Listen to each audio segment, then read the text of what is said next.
Je suis Fatoussi, autrice dramaturge ivoirienne. J'écris du théâtre depuis quelques années en Côte d'Ivoire. Je travaille avec une jeune compagnie aussi qui s'intitule Alice au théâtre, avec laquelle on essaie un peu de dynamiser le théâtre ivoirien. Et donc j'ai plusieurs de mes pièces qui ont déjà été jouées à Abidjan, notamment L'Histoire sans fin, une pièce qui a été présentée au Massa, au IN en mars 2022. J'ai aussi eu la possibilité d'avoir des pièces lues en France ou mises même aussi en espace. Et donc voilà, je fais mon chemin de bonhomme dans l'écriture théâtrale.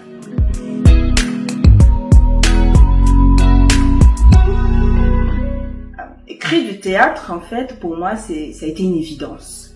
Je dis bien souvent que le théâtre m'a choisi et que je ne l'ai pas choisi. J'ai toujours baigné dans l'univers des mots, j'ai toujours adoré écrire. L'écriture, c'est quelque chose qui me caractérise vraiment. Et lorsque la nécessité est venue pour moi, en fait, d'écrire, il m'a paru évident que ce soit du théâtre. Parce que je voyais des images. C'est un peu comme si j'étais hantée par des ombres, par des personnages. Et il me fallait obligatoirement leur donner la parole. Et le théâtre est le meilleur moyen d'expression, en fait, pour moi. Pour véritablement donner la parole à ces personnages qui m'animent au quotidien, qui me parlent, qui me racontent une histoire. C'est ça, en fait, l'objectif. Et donc, voilà comment est-ce que je me suis retrouvée au théâtre et que j'ai trouvé la voie, en fait, je pense, qui caractérise mon écriture.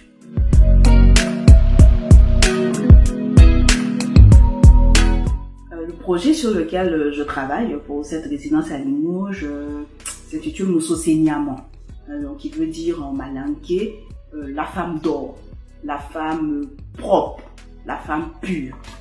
Et c'est une pièce de théâtre en fait qui me sert de prétexte en fait pour parler des orpailleuses, les femmes qui travaillent dans les mines, que ce soit même en Côte d'Ivoire ou même ailleurs, mais en tout cas des femmes qui baignent dans cet univers où on déterre le précieux, où on travaille l'or qui est censé embellir justement des femmes, des hommes, des personnes dans la société.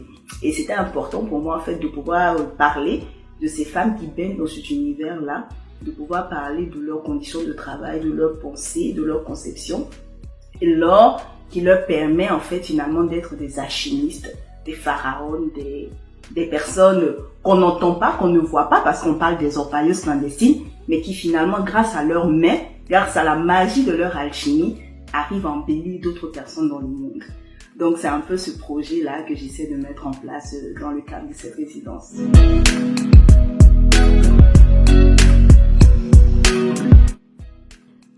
Pas vraiment de théâtre documentaire. Je pense que mon théâtre, il est réaliste. Il parle d'une réalité. Évidemment, je parle de quelque chose de vivant puisque c'est du théâtre. Donc je parle de réalité que je dois connaître, que je dois maîtriser et ensuite après j'y rajoute toute la fiction que je voudrais. Donc je suis constamment en train de chercher, en train de comprendre la vie parce que j'écris la vie et donc je cherche à comprendre, à maîtriser les vies que je vais chercher à mettre sur scène.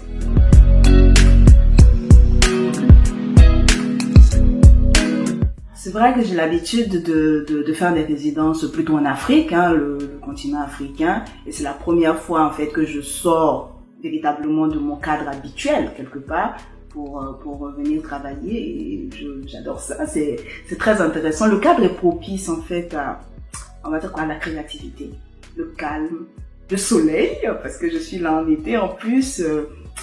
Donc le cadre est véritablement propice à la création. Je pense que tous les moyens sont mis à la disposition des auteurs qui voudraient venir participer éventuellement à ce programme pour qu'ils puissent écrire quelque chose de tout à fait correct et selon leur inspiration aussi.